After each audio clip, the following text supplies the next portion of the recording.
High বন্ধুরা, আজ ফের এক রেসিপি নিয়ে চলে এসেছি ডাল দিয়ে মূলো দিয়ে। আজকে মূলো আর ডাল দিয়ে করব। দেখি আগে মূলো কটা ভেজে নেব। কড়াই আমার গরম হয়ে গেছে, তেল দিয়ে দিলাম। এরপরে মূলো কটা দিয়ে দেব। মূলো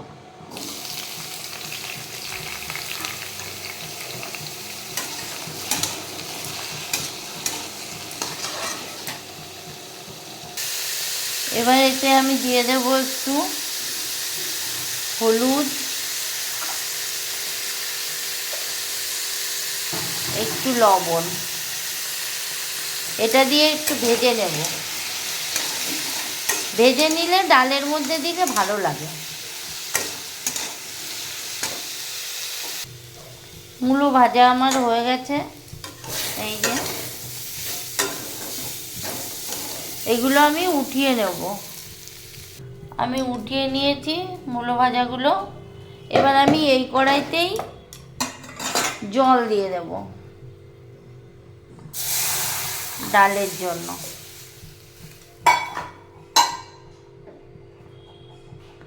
আর এই যে মুসুরির ডালগুলো আমি ঢেলে দেব। এবার জাল হবে। ডালে আমার জাল উঠে গেছে। এবার এই জলগুলো আমি নামিয়ে নেব। ডালটা আমি ঢেকে দিয়েছি, সিদ্ধ হচ্ছে। হ্যাঁ, সিদ্ধ হয়ে গেলে ওটা ঘুটে দেব। আর এই যে আমি ডালের জল মূলোর ভিতরে রেখে দিয়েছি। দেখি এবার কি হলো। আমার ডালগুলো সিদ্ধ হয়ে গেছে। এবারটা আমি ঘুটে জল দিয়ে দেব। হাতা দিয়ে একটু ঘুটে দেব, ঘুটে জল দিয়ে দেব। ডালে আমি জল দিয়ে দিয়েছি। এবার আমি দেব কাঁচা লঙ্কাগুলো চিড়ে রেখেছিলাম, এইগুলো দিয়ে দেব। আর দেব হলুদ,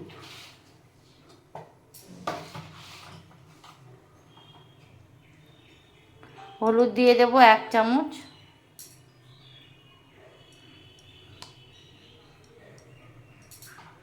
আর লবণ দিয়ে দেব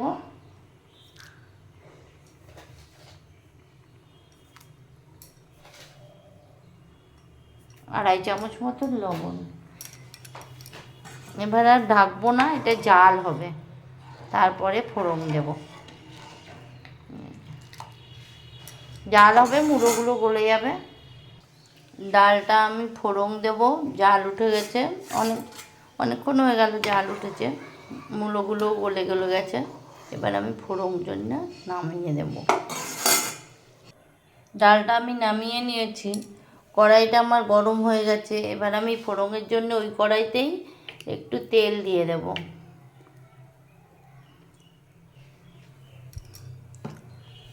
তেলের পরে আমি দেব ফোড়নের জন্য 2টো শুকনো লঙ্কা।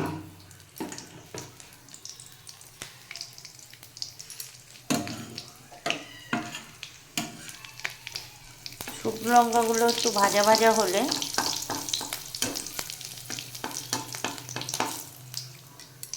এর মধ্যে দিয়ে দেব 5 ফোড়ন।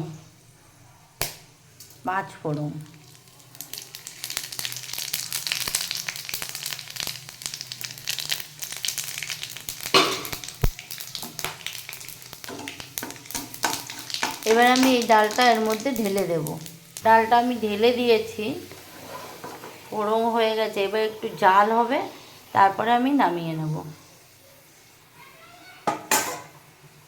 ডালটা আমার হয়ে গেছে। এবার আমি নামিয়ে নেব। ডালটা আমার হয়ে গেছে, নামিয়ে নিয়েছি আমি। এইভাবে ডাল করে খেয়ে দেখবে, তোমাদের অবশ্যই ভালো লাগবে। তোমাদের যদি ভালো লাগে তাহলে কমেন্ট, শেয়ার অবশ্যই করবে। আজকের মতো এখানেই শেষ করছি। টাটা।